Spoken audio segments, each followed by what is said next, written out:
Viceministro Rodolfo Illanes, buenas tardes.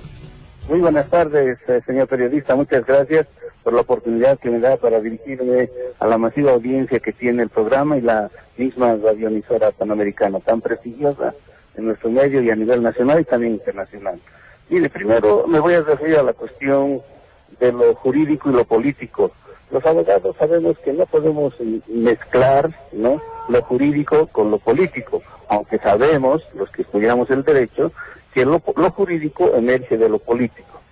Pero es un tema más filosófico, incluso que abarca más allá de la filosofía jurídica, ¿no? Abarca la filosofía general y la estructura de toda una sociedad, ¿no?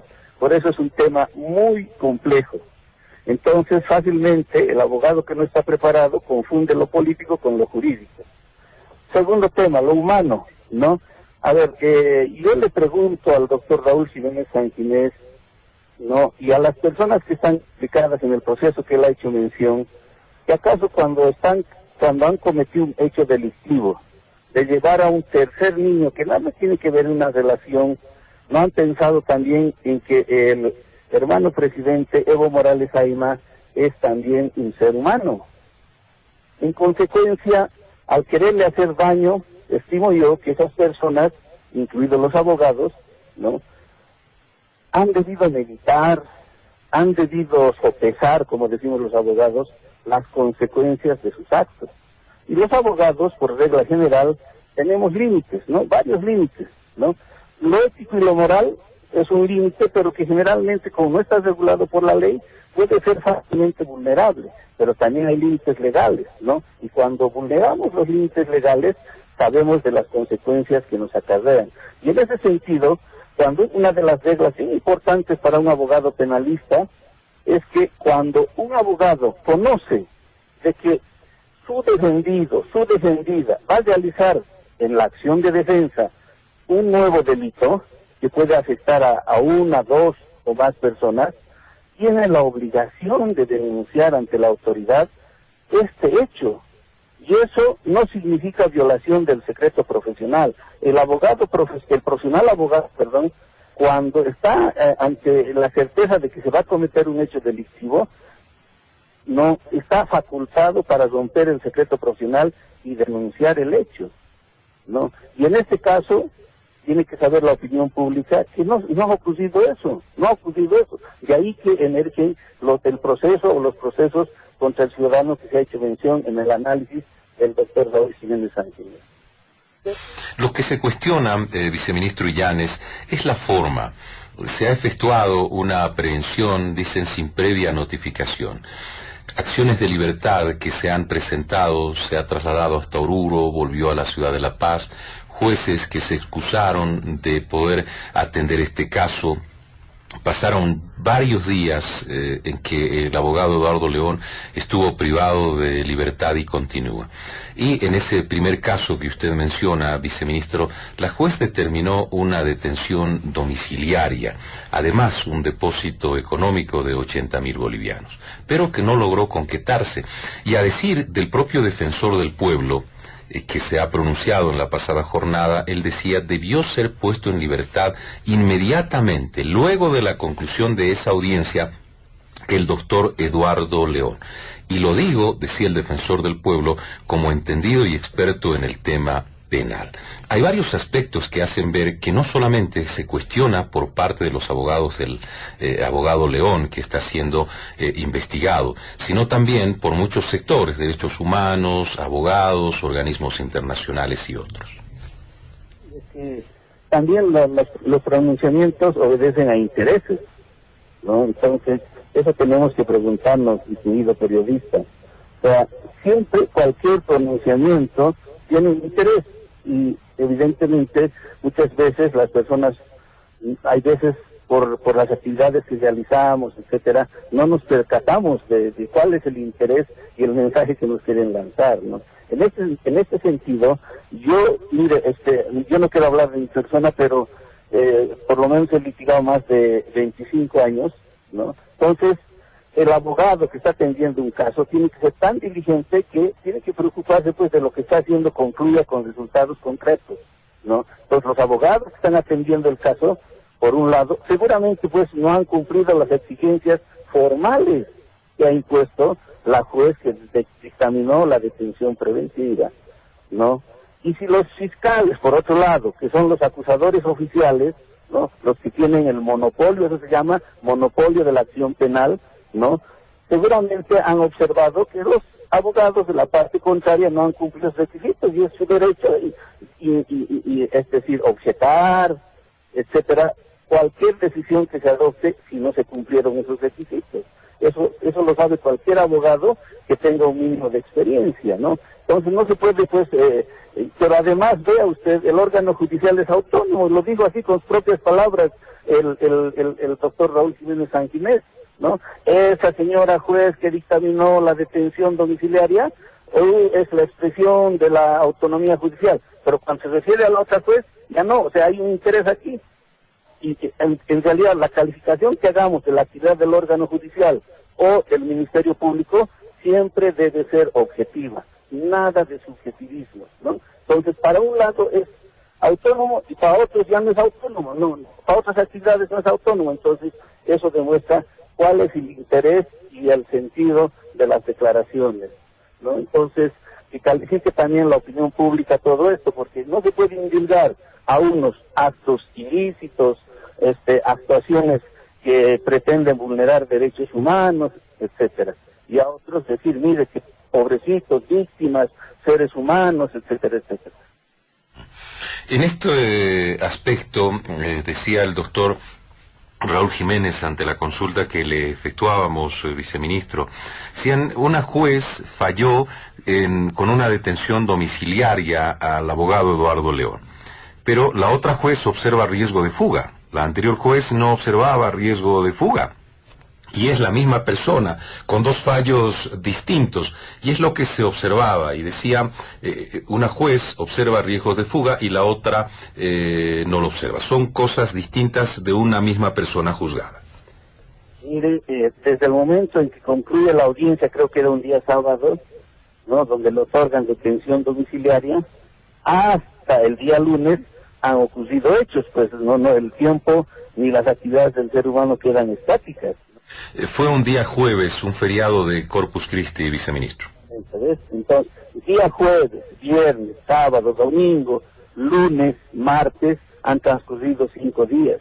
Y seguramente el Ministerio Público ha encontrado elementos objetivos para que soliciten la detención, ¿no?, preventiva en el penal de San Pedro de ese ciudadano. No creo que estén actuando sin un mínimo de racionalidad y mucho menos sin un mínimo de prueba, porque definitivamente, ¿no?, la ley exige que se actúe de esa manera. Si no se actúa de esa manera, están actuando contra la ley. Entonces no puede darse esa situación, ¿no?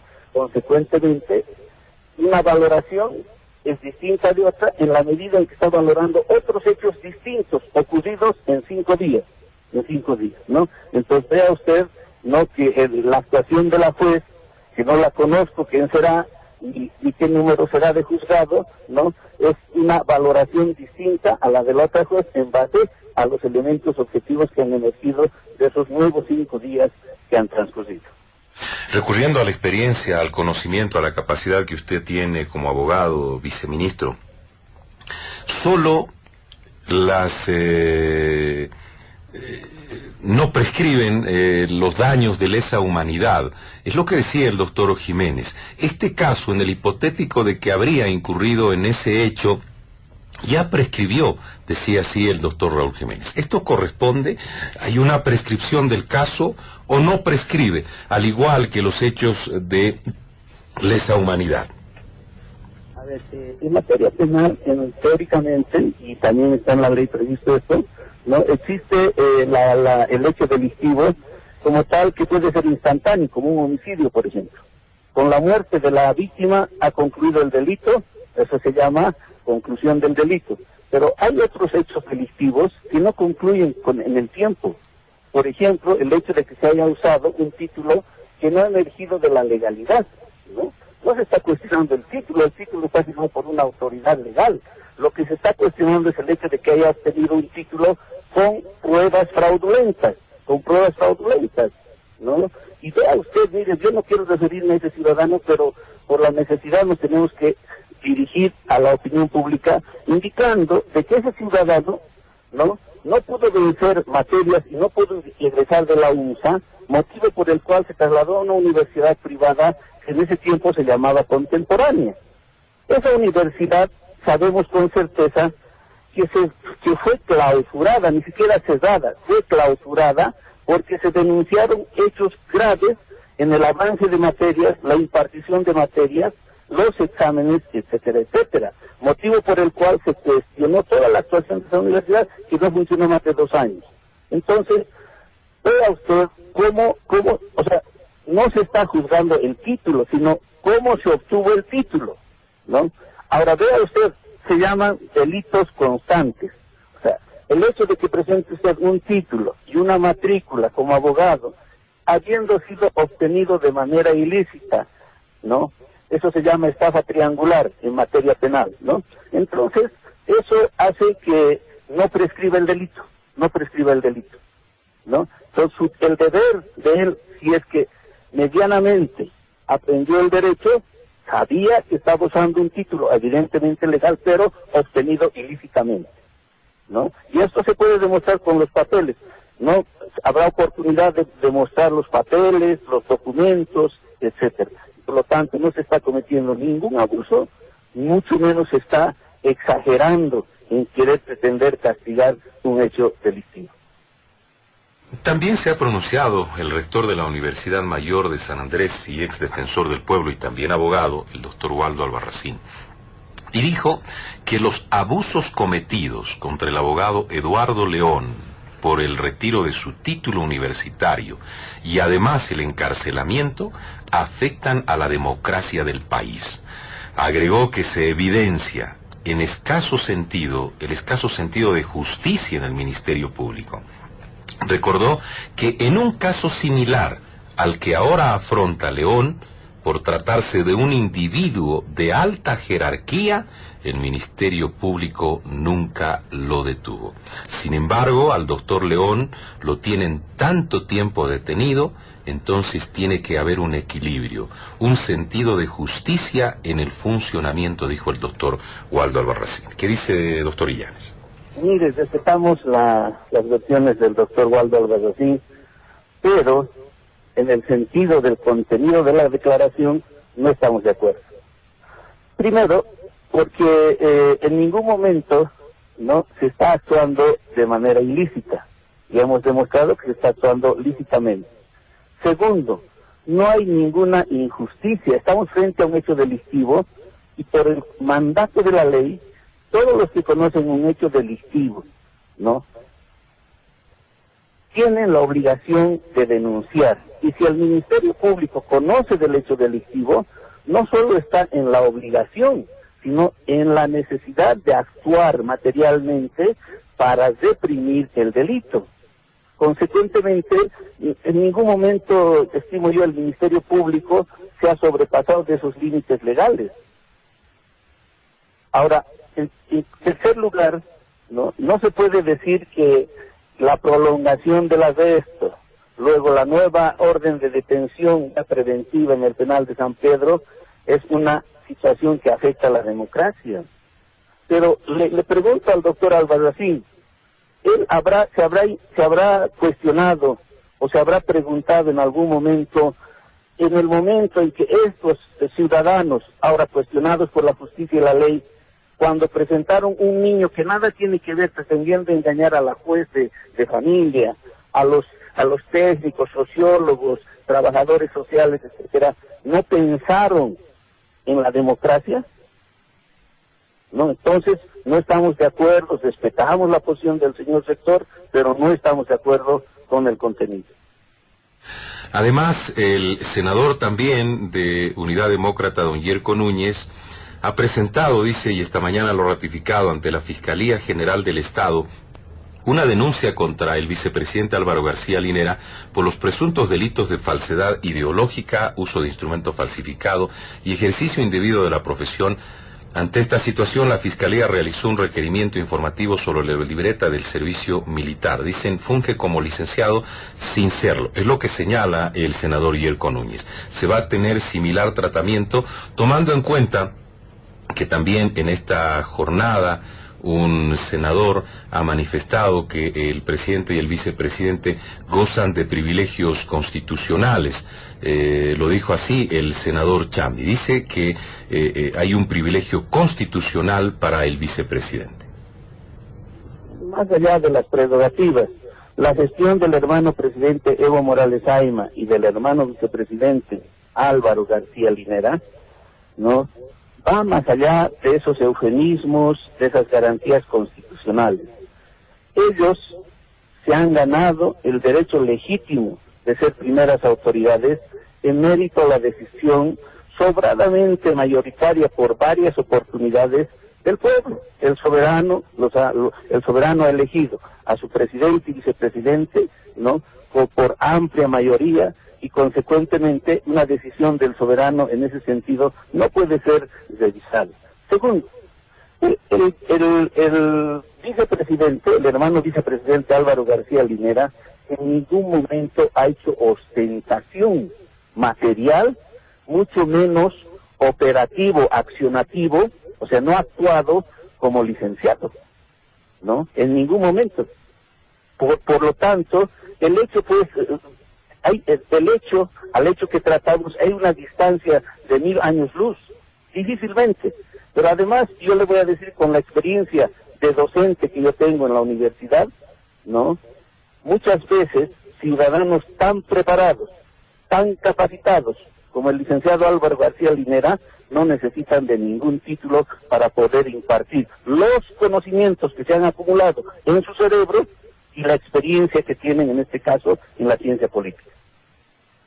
Bueno, pero no se está cuestionando el tema de la capacidad, que obviamente, y coincido plenamente con usted, no solamente el título le da la capacidad a un profesional, sino reúnen otros requisitos para que se pueda generar el tema de la docencia y otros aspectos. Lo que se ha cuestionado por parte del senador Núñez son justamente referidos a que el senador Chambi dijo que gozan de un privilegio constitucional.